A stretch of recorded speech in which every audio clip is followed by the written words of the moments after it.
មុននឹងរត់យើងចាប់ផ្ដើមប្រាប់បងសិនហើយឲ្យយើងរត់ទៅវាអត់ខ្សែយើងមួយដុំយើងចាប់ផ្ដើមពីលើចុះក្រោមពីលើចុះក្រោមតាមតែយើងអាលោកដៃហើយយើងជួយទៅ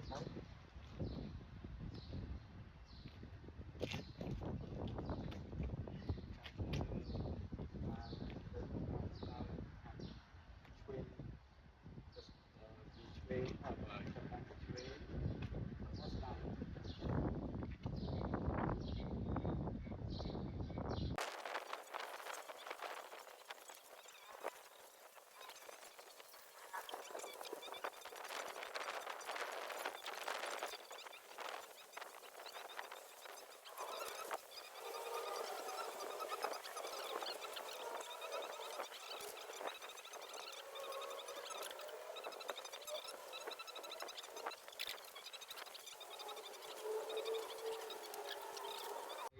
លាក់វាទៅតែ